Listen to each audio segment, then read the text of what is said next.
What insignificant thing did someone say that stuck with you forever? My father, who had lung cancer, needed some things from the grocery store.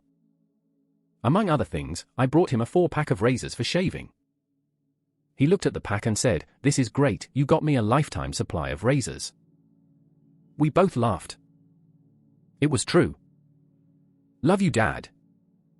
My uncle was diagnosed with leukemia and only given a few months to live. A few days after his diagnosis, he was shopping for a pair of jeans. The salesperson told him they're expensive, but they will last you a lifetime. We buried him in those jeans. This is the weird thing about death and social interaction. My 18-year-old daughter passed in a car accident, and being a single dad, I had to go buy the outfit for her to be buried in. I did so with a bit of help from female relatives, but the part that hit me the hardest is when the cashier asked me if I needed the receipt. Fuck, this hits hard. I'm so sorry to hear you lost your daughter at such a young age. My heart hurts for you. This reminds me of a chuckle we had with my own father, who also died of lung cancer. My mother kept repeating herself and he kept not hearing her, so finally she screamed at him, "It's on the table, Rick." And my dad turned and looked at my mother and said in a very earnest voice, "Don't yell at me. I'm dying," and made the poutiest pouty face you ever saw. We all got a chuckle there, including Dad. Was working a sales job a few years ago, and the top seller at this store was such an upstanding great guy, never pushy, always understanding. Even in his personal life he was genuinely just a fantastic person. While training me, he dealt with an extremely rude customer, but handled it like a ch. After they left, I asked why he put up with treatment like that, and he said, "Always be nice to people, you may be the only kindness they see, and it will never leave my mind." That's true humility. I often feel sorry for the jerks, grumps, and angry people of the world. I would not want to live in that skin. If I'm having a bad day, feeling grumpy, I hate it, and sometimes can't control it. I can't imagine that being my everyday. My father was dying of stage 4 pancreatic cancer. He went from 190 pounds to 115 pounds within months. One of the last conversations I had with him has been haunting me. I walked in his room and I asked him, "How are you, Dad?" "Oh. Just laying here dying."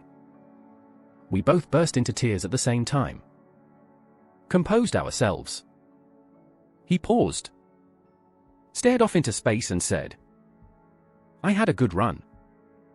That was months ago. I think about that every single day.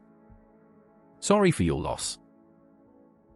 I was at a small game con and my friend was filling out my stick-on name badge. He asked me if he should use Will or William asterisk, and I said Will is fine. So he wrote Will is fine on the badge as a joke. This was at a time in my life where I went through a traumatic job lose and was in a really bad place. I had a really good time at the con, and when I got home stuck that name tag on my bathroom mirror. Will is fine became a sort of daily affirmation and genuinely helped me through the next few weeks. Reminded me of that day and that I have good friend and am still worthy of feeling fine. Asterisk names have been changed. Your real name is Bill, isn't it?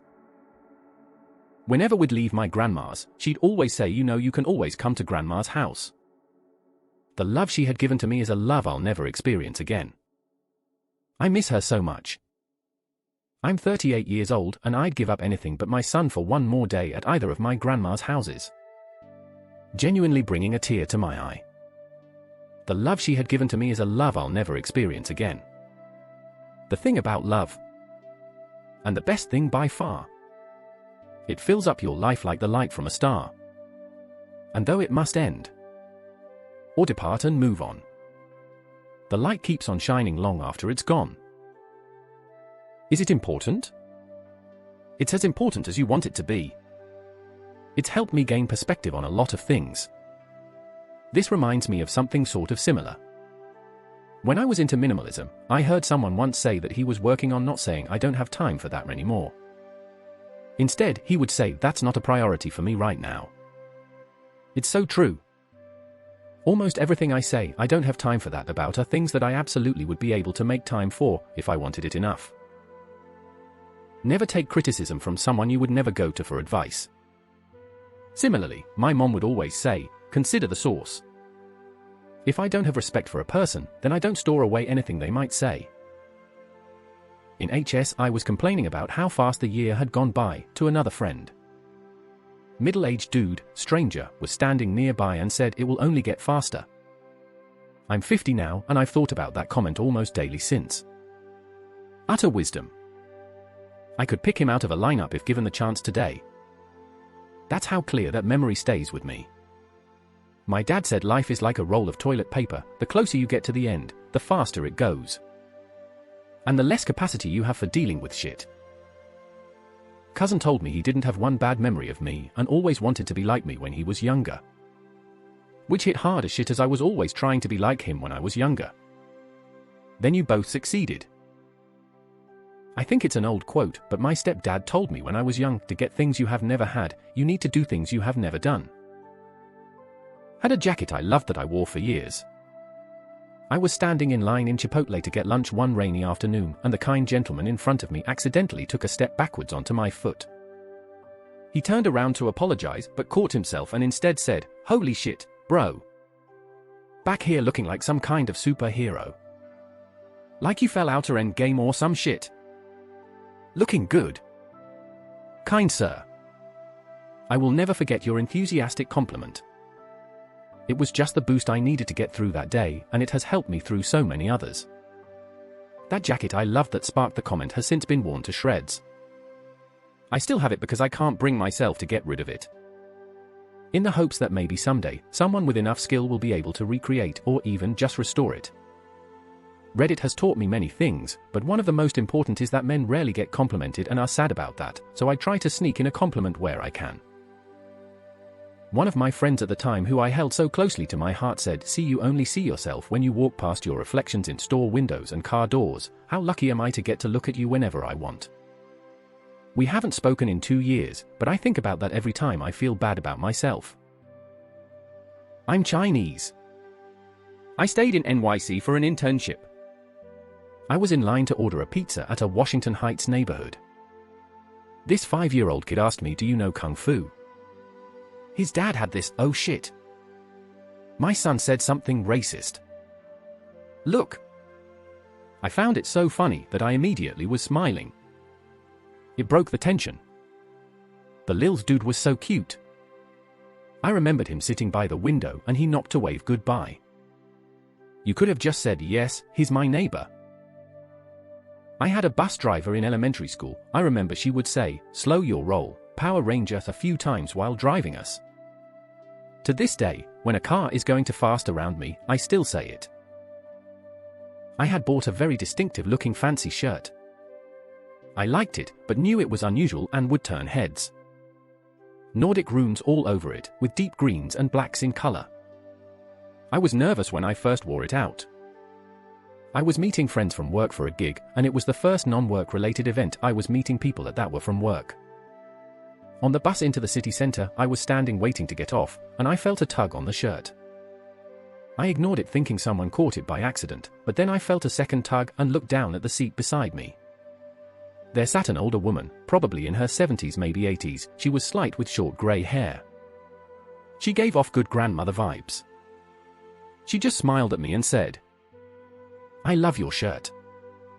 That kindness gave me such a boost that I bought 2 more similarly styled shirts the next day.